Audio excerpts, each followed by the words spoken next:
और ब्रेक के बाद सीधा रुख करेंगे टोडा भीम का, जहां सुराज संकल्प यात्रा के तहत वसुंधरा राजे जनसभा को संबोधित करने पहुंची हुई हैं। ये सीधी तस्वीरें इस वक्त आप देख सकते हैं टोडा भीम से, जहां पर वसुंधरा राजे बीजेपी की प्रदेश अध्यक्ष सुराज संकल्प यात्रा के तहत पहुंची हुई हैं।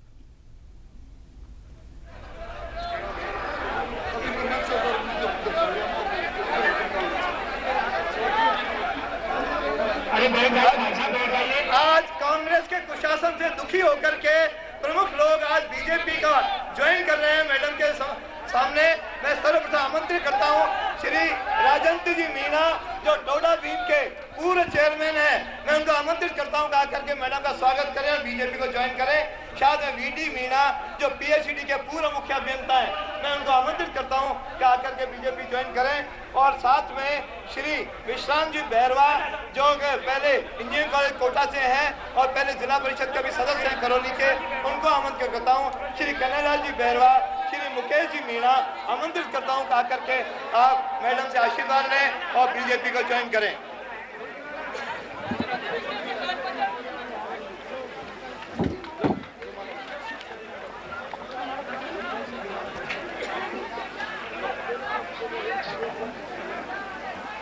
जिन्होंने भारतीय जनता पार्टी के परिवार के साथ आज संबंध जोड़ा है, उन सब का बहुत बहुत स्वागत। और आप सब तालियां बजाकर हमारे इन सब का स्वागत करो। और अब हम उनको आमंत्रित कर रहे हैं बड़े आदर के साथ, बड़े मान के साथ, जिनको सुनने और देखने आप आए हो।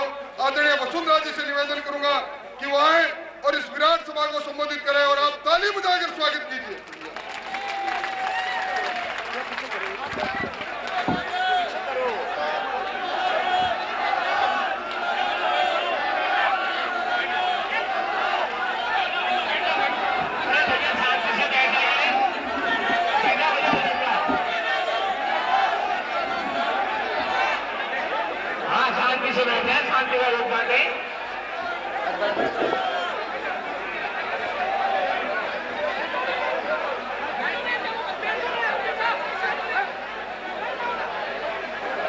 आदरणीय नेता प्रतिपक्ष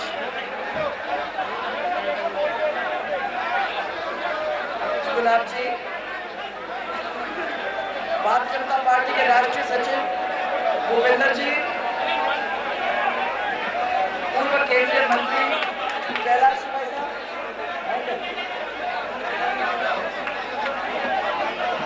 पूर्व मंत्री राजेंद्र जी, भवानी सिंह जी, रामकिशोर जी मीणा, विधायक रमेश जी, जिला अध्यक्ष वरुण सिंह जी, उपस्थित इतनी अच्छी संख्या में सब मेरी माताएं बहनें, नाराज मत हो जाओ, बस वही बैठ जाओ चुपचाप। और मेरे सब इतनी संख्या में आए हुए सब मेरे सब बुजुर्गगण और भाइयों, आप सबको मैं प्रणाम करना चाहता हूँ। सबको बहुत बहुत प्रणाम। और आप माफ कर देना, आते आते इतनी देर हो गई, यहाँ नीचे भी नाराज, ऊपर भी नाराज, सब मेरे से नाराज, परंतु इतने सारे लोग रास्ते में थे, इतनी जोरदार भीड़ थी कि अगर मैं नहीं रुकती, और मैंने कहा भी कि टोडा भीम में सब नाराज हो जाएंगे, बोले हमारा क्या होगा, पहले ये सोचो। तो हर जगह उतरना ही पड़ा, सब जगह उन्होंने मंच लगाए और हर मंच के ऊपर राम राम इतना तो कहना पड़ा। और कह के वहां से निकलते निकलते अगर आप तक पहुंचते पहुंचते देर हो गई है तो सबसे पहले बहुत सारे प्यार के साथ मुझे माफ कर दो। और माताएं बहने, मैं 10 मिनट से ज्यादा नहीं लूंगी, पर फिर हिलना मत, अभी जाना मत, नहीं तो फिर मैं भूल जाऊंगी। सबसे पहले मैं आपको ये कहना चाहती हूँ कि आज बहुत लंबे रास्ते से चल के आप लोगों के बीच में ये आना हुआ है। लंबा रास्ता होगा, करीबन 14,000 किलोमीटर हम लोग पूरा करने वाले हैं जब हम ये यात्रा निपटेंगे।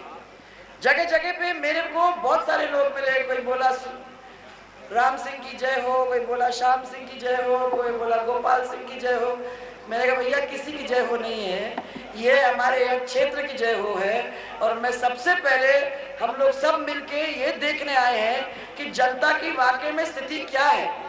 परिवर्तन यात्रा के अंदर जो हमने स्थिति देखी थी और अब जो यात्रा हम कर रहे हैं, क्या उसमें बहुत भारी फर्क है कि नहीं है, ये देखने के लिए आप लोगों के बीच में आई हूं। ये क्षेत्र वो क्षेत्र है जिसको आप भरतपुर क्षेत्र कहा करते हैं। उसमें 3 हमारे बड़े बड़े इलाके हैं, धौलपुर, करौली और ये आपका सवाई माधोपुर। और मैं देख रही हूँ कि अभी तक धौलपुर तो नहीं गई, पर सवाई माधोपुर और करौली के अंदर जो मुझे देखने को मिला है, उससे वाकई में मुझे रोना आया। जगह जगह पे सड़क देखी तो हालत खराब, ऐसी खस्ता सड़क। और मैं सोच रही हूँ कि 10 साल निकल गए और ये सड़कें ठीक अभी तक नहीं हुई है। कांग्रेस पैसा देती ही नहीं। ये मालूम नहीं क्या हो गया है कि अपने खजाने पे उन्होंने ताला लगा के रख दिया है। शायद ये सोचती है कि ये लोग जिनका पैसा वो है, उनको पैसा देने की हमें जरूरत नहीं है, क्योंकि राजस्थान के अंदर जैसे दिल्ली के अंदर लूट मचा के रखी। पैसा, आपके जेब का पैसा जो आप पे लगना चाहिए था, वो आप पे न लग के इनके सबके जेब में भरा जा रहा है। मैं देख रही हूँ और आप भी देख रहे हो, इनके होटल बन गए जयपुर के अंदर, इनके खदान मिल गए इनको। इन्हें जो अपने रह गए थे उन लोगों को किसी को टीचर बना दिया तो किसी को प्रोफेसर बना दिया। रॉबर्ट वाड्रा का नाम आप लोगों ने सुना होगा। एक गांधी परिवार का एक दामाद है, एक ही दामाद है, सब जानते हैं। एक्चुअली अगर आप ये पूछो तो हमारे देश का दामाद है रॉबर्ट वाड्रा। और क्योंकि वो देश का दामाद है, मुझे लगता है कि अशोक गहलोत ने भी सोचा कि 3 जिला अगर हम उनको दे दें तो कोई परवाह नहीं।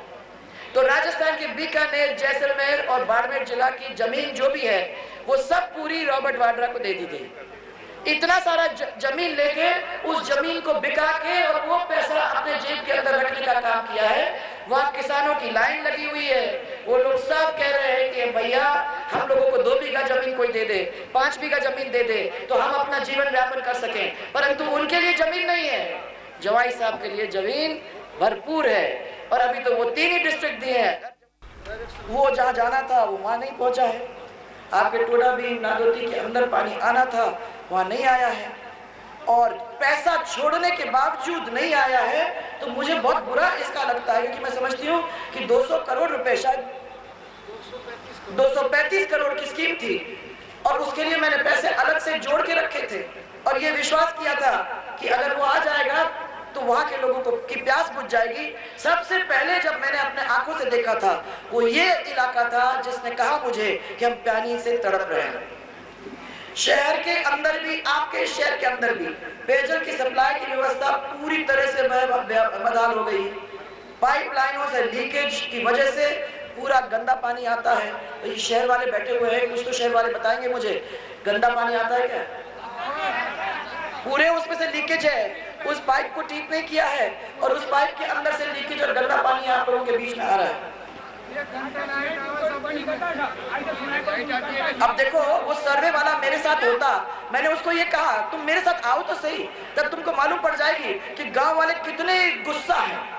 कोई कहता है मेरे को कि 1 घंटा बिजली, 2 घंटा बिजली मुश्किल से हमको मिलती है और वो भी ट्रिपिंग के साथ।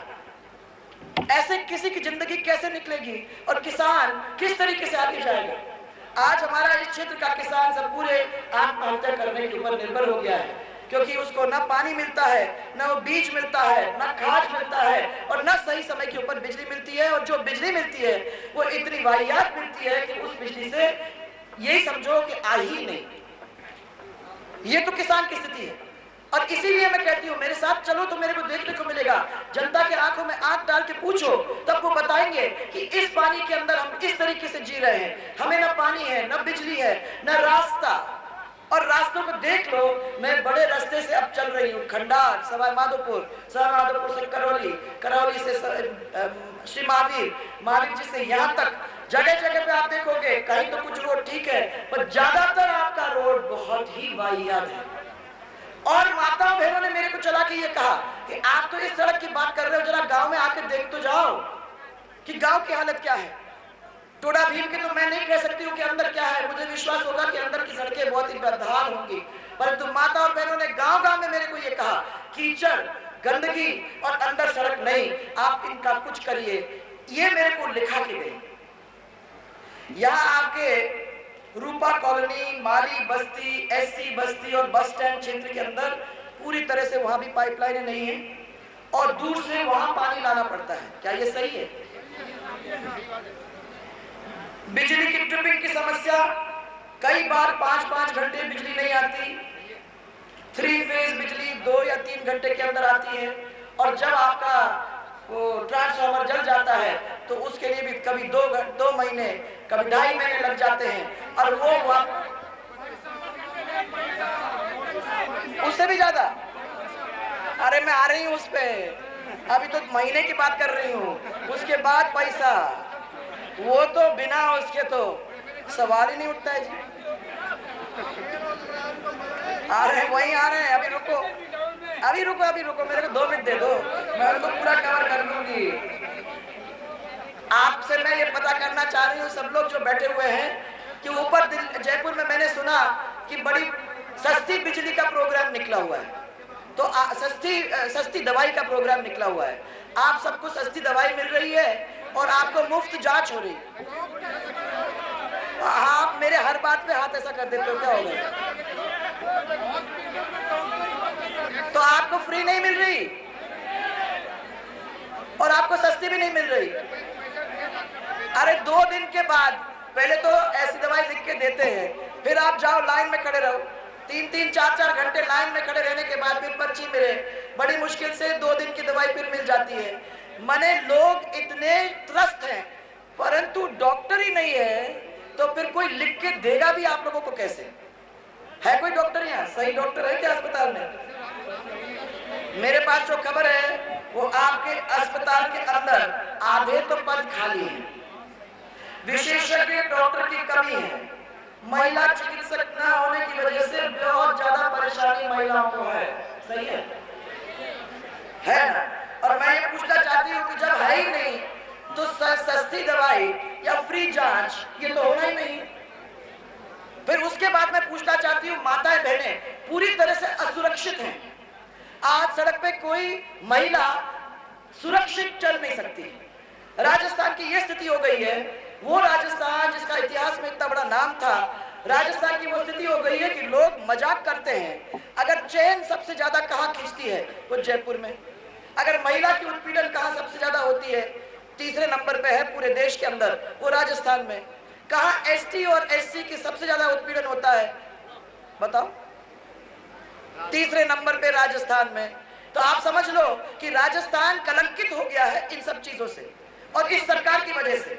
साथ साथ में खुदाना बात पूछती हूँ कि बिशनसमंद बांध से सिंचाई के लिए पानी लाने की हमारी योजना को कांग्रेस ने क्यों रोका? उसके लिए पैसे का इंतजाम कर दिया था, वो योजना हमारी सब तैयार हो गई थी और उस योजना को रोकने का काम इस कांग्रेस ने किया। सीनियर सेकेंडरी स्कूल के अंदर विज्ञान विषय का टीचर है क्या? बालिका महाविद्यालय खोलने की जोरदार आपकी मांग है। हम लोगों ने अपने समय के अंदर कह दिया था कि डिस्ट्रिक्ट से डिस्ट्रिक्ट जहां तक हो सके वहां तक बालिका महाविद्यालय अपने को खोल लेना चाहिए, और हम लोगों ने ज्यादातर तो डिस्ट्रिक्ट में कंप्लीट कर दिए। फिर उसके बाद इलाके के अंदर खोलने की मांग थी, और इतनी छोटी मांग है, मैं नहीं समझती हूँ कि इसमें कोई प्रॉब्लम होनी चाहिए। समय आए तो हम लोगों को अगर मौका मिलता है तो मैं समझती हूँ कि ऐसी मांग है, इसको हम लोग पूरी तरह से कर भी लेंगे। छोटी सी मांग और बस स्टैंड की मांग, 4 साल निकल गए, हम लोग नहीं कर पाए। तहसील सबसे पुरानी सड़क टोडा भीम से गाजीपुर सड़क अब तक जर्जर हालत में, कि ठीक है आप लोग अच्छी तरह से चलते हो आराम से, आपको कोई मुसीबत नहीं है ना, कोई मुसीबत नहीं है। बच्चों के लिए सबसे बड़ी चीज क्या कहा बाबा? इधर रुक जाओ, इधर रुक जाओ, रुक जाओ, आप रुक जाओ 1 मिनट।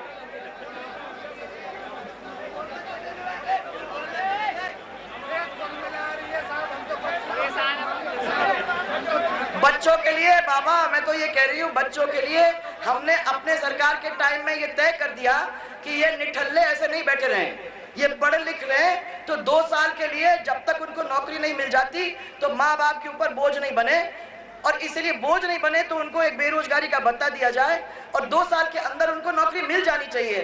और अपने समय के अंदर 10 लाख बच्चों को नौकरी देने का इंतजाम किया, जो सरकारी और गैर सरकारी था। आज हम देख रहे हैं कि 4-4.5 साल निकल गए और कितने बच्चों को नौकरी मिली? 60% कर्मचारियों के जो पद हैं वो खाली पड़े हुए हैं, और टीचर कितने सारे खाली पद पड़े हुए हैं, परंतु कोई भी इसका रिक्त पद का वो निकालता ही नहीं है। अगर निकल जाए तो कितने सारे बच्चों को हम लोग उसके अंदर ले सके। और जो ये गैप आपको लग रहा है कि हमारे टीचर नहीं है, डॉक्टर नहीं है, वो काम भी हमारा पूरा हो सके। परंतु सरकार को इच्छा शक्ति की जरूरत है। सरकार बस राजनीति में लगी हुई है। जब तक हम लोग चुनाव नहीं जीतते तब तक राजनीति तो हम समझते हैं, परंतु एक दफा चुनाव जीतने के बाद ये सरकार की जिम्मेदारी हो जाती है कि हम जनता की देखरेख के अंदर लगे, चाहे वो किसी भी जात का हो, चाहे वो किसी भी मजहब का हो, महिला हो या पुरुष। परंतु इस सरकार ने ये तय किया कि हमें तो 4.5 साल 5 साल पूरे राजनीति करना है। एक समाज को दूसरे समाज से लड़ाना है, एक मजहब को दूसरे मजहब से लड़ाना है, और इनको इतना दुखी रखना है कि इनको समय नहीं मिले ये पूछने का कि हमारा काम ये क्यों नहीं हुआ। मैं आपको बताना चाहती हूँ कि मैं धौलपुर से एमएलए थी, जब पहली दफा चुनाव लड़के आई तो सबसे पहले मैं गांव में जाना शुरू किया कि जाऊं मैं पता करूं कि तुम्हारा हैंडपंप लगा कि नहीं, तुम्हारी बिजली तुमको मिलती है कि नहीं, ये सब पूछने गई। तो उस समय के जो कांग्रेस के पुराने एमएलए साहब थे वो मेरे पास आए, उन्होंने मेरे को चाय पी के ये कहा कि साहब आप ये सब क्यों नई और गंदी आदतें इन लोगों को लगा रहे हो। इनकी आदत अभी तक तो बहुत अच्छी थी, ये तो ऊपर नीचे से ऊपर तो देखते ही नहीं है, और आप यहाँ खटिया पे बैठ के, महारानी साहब खटिया पे बैठ के, और आप ये सीधा संवाद इनको करके इनकी आदत क्यों बिगाड़ रहे हो। मैंने कहा मेरे को तो करना ही है क्योंकि मेरे को ये बड़ा काम दिया हुआ है। उन्होंने कहा आप देख लेना, इसका आपको बहुत बड़ा बुरा असर होगा। 40 साल हमने राज चलाया है और उस राज के अंदर कभी किसी से पूछा नहीं है कि तुम्हें क्या चाहिए क्या नहीं चाहिए।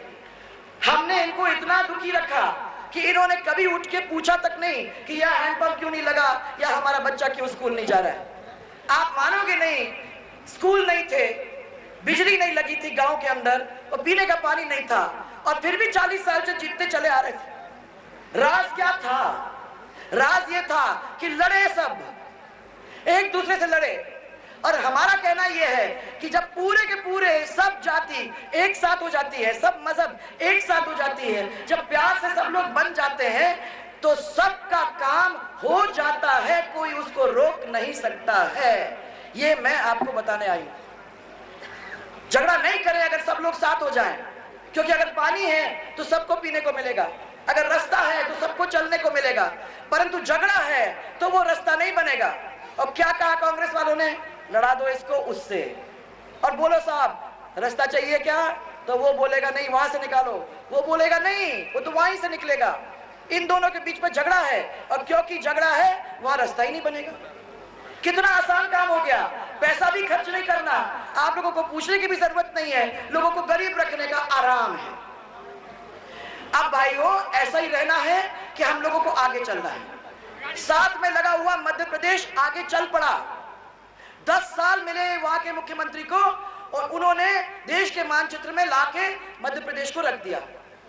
साइड में आपका गुजरात है, गुजरात को 15 साल दिए उनके कार्यकर्ताओं ने, और गुजरात ने अपने प्रदेश को देश नहीं दुनिया के मानचित्र के ऊपर लाके रख दिया। रखा कि नहीं, सबको मालूम है ना नरेंद्र मोदी का नाम। ये तो आपको देखने की बात है। मैं आपको ये कहना चाहती हूँ कि 15 साल के अंदर कोई बदल सकता है, 10 साल के अंदर कोई बदल सकता है, और 5 साल के अंदर बीमारू प्रदेश को हमने जब खड़ा करके और उसको अपने पैर पे खड़ा कर दिया था, तो मैं ये पूछना चाहती हूँ कि 55 साल के अंदर इस कांग्रेस ने ये हालात क्यों नहीं बदले? कभी तो पूछोगे उनसे कि अपने झगड़ों के अंदर ही लगे रहोगे? इसीलिए आज मैं ये कहने आई हूँ, देखो 40 लाख घरों में बिजली कनेक्शन आज भी नहीं है। कहां दे रहे हैं कनेक्शन? क्या हो रहा है लोगों को? जब तक रिश्वत नहीं देते तब तक कुछ आपको नहीं मिलेगा। अल्पसंख्यक मामलात के मंत्री अमीन खान ने कहा है कि प्रधानमंत्री अल्पसंख्यक कल्याण के 15 सूत्री कार्यक्रम के अंदर राजस्थान ग्राउंड लेवल के ऊपर है 0। ये उनका खुद का मंत्री है। राष्ट्रीय अल्पसंख्यक आयोग के अध्यक्ष हबीबुल्ला जी ने सरकार को फेलियर 0 बताया है। हबीबुल्ला खान ने कहा है कि गोपालगढ़ की घटना रोकी जा सकती थी परंतु नहीं रुकी। और मैं आपको सबको ये कहना चाहती हूँ, अब चुनाव आ रहे हैं, ये फिर जातियों को और मजहब को लड़ाने का काम करेंगे। सब लोग सतर्क हो जाओ। और याद रखना, जब तक इस तरीके से होगा, जब तक हमारे जिंदगी के साथ लोग राजनीति करते जाएंगे, तब तक हमारा प्रदेश गड्ढे के अंदर पड़ा रहेगा, आगे निकल ही नहीं सकेगा। हमारे बहुत सारे नौजवान हैं, आज रास्ते भर मुझे मिले, सब लोगों का कहना है हमारे लिए कुछ यहाँ रखा ही नहीं है, हम यहाँ किसी भी तरीके से सड़क पर नहीं उतरना चाहते, हम भी स्वाभिमान की जिंदगी जीना चाहते हैं। परिवार के लोग मिले, वो कहते हैं हमारे बच्चों का कुछ करो, उनकी नौकरी का इंतजाम करो, हमको पसंद नहीं है कि वो ऐसे ही सड़क पे घूमे। हम भी चाहते हैं कि हमारे परिवार का और हमारे क्षेत्र का स्वाभिमान बना रहे। राजस्थान तो ऐसा प्रदेश है जहां लोग अपने स्वाभिमान के ऊपर बलिदान हो जाते थे। राजस्थान ऐसा प्रदेश है जहां गरीब आदमी हो सकता है, परंतु वो अपनी इज्जत के साथ खिलवाड़ नहीं होने देता है। और मेरे सामने ये सब लोग ऐसे बैठे हुए हैं जो मैं जानती हूं कि अपने स्वाभिमान के लिए कुछ भी करने को तैयार हैं। बताओ मेरे को है कि नहीं? करने दोगे किसी को खिलवाड़ अपने स्वाभिमान के साथ? हर एक परिवार जितना भी गरीब होगा वो कहेगा मेरे स्वाभिमान के साथ मत खेलो। और इसीलिए आज आपको ये कहने आई हूं, हमको भारतीय जनता पार्टी के द्वारा हम लोग सब मिलकर आपको ये कहने आए कि आप बस अपने पैर पे खड़े हो जाओ और ये तय कर लो कि हमने बहुत सह लिया है। इतनी जोरदार महंगाई, माताएं बहनें रोती हुई आती हैं कि हमारा क्या होगा, हमारे तो जेवर गिरवी रख दिए, हमारी शादियां नहीं हो रही है घरों के अंदर, किस तरीके से आगे बढ़ेंगे। माता बहनें रोती हैं, हमारी इज्जत नहीं है, हम सुरक्षित नहीं है, कैसे रहें इस राजस्थान के अंदर। हमारे युवा कहते हैं हमें बाहर नहीं जाना माता पिता को छोड़ के, परंतु हमें चारा नहीं है, हमें जाना पड़ रहा है, हम नहीं जाना चाहते हैं, हमारी मदद करो। हमारा किसान कहता है मर जाएंगे, हमारा कुछ मदद करो। पर यह हिम्मत का काम है भाइयों। मैं पूछने आई हूं आप लोग सबसे, ये फिर चुनाव का टाइम आएगा, 4-6 महीने में आपके ऊपर वो आएंगे, दबाव देंगे, आपको लुभाने की कोशिश करेंगे, हिम्मत से काम लेना पड़ेगा। क्या हिम्मत है? हिम्मत है कि इतने सालों से पिसते जा रहे हो कि हिम्मत टूट गई? ऐसा मत कहना। अगर हिम्मत है तो दोनों हाथ ऊपर करके बोलो हाँ हिम्मत है, और लड़ने को तैयार हैं। अच्छा व्यक्ति मिलेगा तो प्यार से हम लोग मिलके सब साथ होके अपनी आवाज को उठा के अपना काम कराना चाहते हैं। अगर चाहते हैं तो भारतीय जनता पार्टी का हाथ लो। मैं आपके सामने, हम सब आपके सामने खड़े हैं। मैं आपको विश्वास दिलाना चाहती हूँ कि ये जो मैंने देखा अपनी आंखों से, मुझे उसका दुख है। और मैं आपको सबको विश्वास दिलाना चाहती हूँ कि हम लोग सब मिलकर आगे चलेंगे, हम लोग इस क्षेत्र को बदलने की बात करेंगे। आपको अकेले चलने की जरूरत नहीं है, आप बस तय कर लो भारतीय जनता पार्टी को वापस लाना है। जिस तरीके से आपके यहाँ एमएलए रहा, अब एक और एमएलए अपना यहाँ रहेगा, तो मैं समझती हूँ कि आगे चल के सब पूरे मिलके वो स्थिति बनाएंगे कि हमारी सरकार बन सकती है। और अगर हमारी सरकार बन सकती है तो मैं समझती हूँ कि आगे अपने को चिंता करने की जरूरत नहीं है, क्योंकि जो काम हमारे सब अधूरे रह गए थे और जिन काम को अपने को करना है, जिनसे हमको फायदा मिलेगा, और जो छोटे छोटे काम हैं, उन सब काम को करने के लिए हम और आप मिलके आगे बढ़ेंगे। ये तो वाह तो करना, मैं किसी को चुनाव के वायदे नहीं करती हूँ। मैं तो बार बार रास्ते के अंदर मेरे से ही कहा गया, मैंने कहा तब से कह रही हूँ, आज भी कहती हूँ कि चुनाव की वजह से मैं वायदा नहीं करूंगी। मैं इतना ही वायदा करूंगी कि ये बदलाव लाना है और इस बदलाव के अंदर आगे चलने को तैयार हूँ। आपके साथ भारतीय जनता पार्टी चलने को तैयार है, परंतु हमारी फौज के रूप में आपको साथ देना होगा। 36 के 36 कौम हमारे हैं, बहू के रूप में, बेटी के रूप में, बहन के रूप में आपके हैं। और मैं कहना चाहती हूँ कि आज नहीं, 3 दिन से दिन भर आप इस सुंदर सी चुनरी मेरे को पहनाते आ रहे हो। और ब्रेक के बाद सीधा रुख करेंगे हिंडौन सिटी का। स्वराज संकल्प यात्रा के तहत वसुंधरा राजे एक जनसभा को संबोधित कर रही हैं। आप बहुत अच्छी तरह से दिख रहे हो सबके साथ। सतीश यार, एक सीढ़ी के ऊपर जो खड़े हैं, आप लोग बैठ जाओ, आप लोग बैठ जाओ।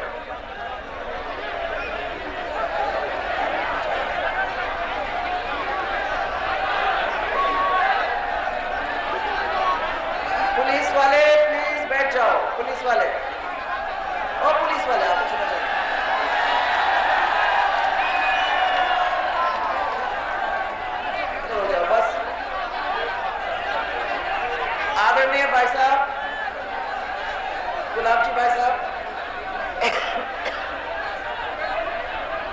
जनता पार्टी के राष्ट्रीय सचिव भूपेंद्र जी यादव, पूर्व मंत्री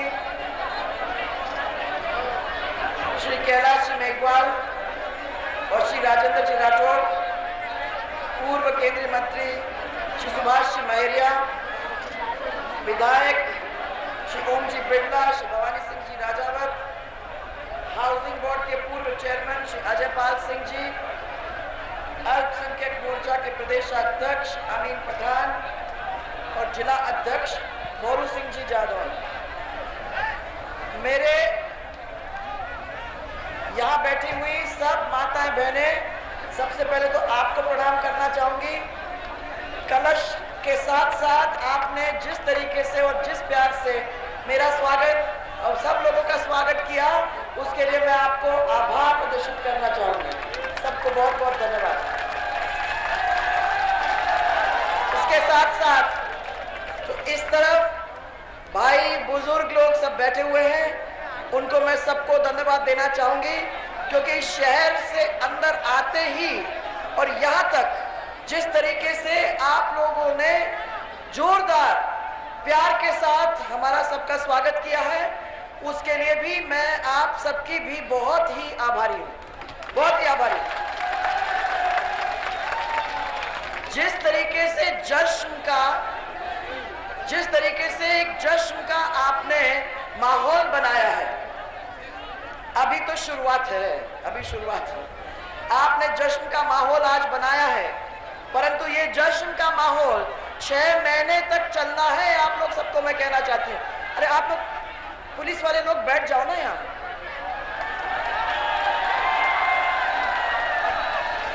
क्या है, आप इधर आ जाओ, आप एक काम करो, इधर आ जाओ।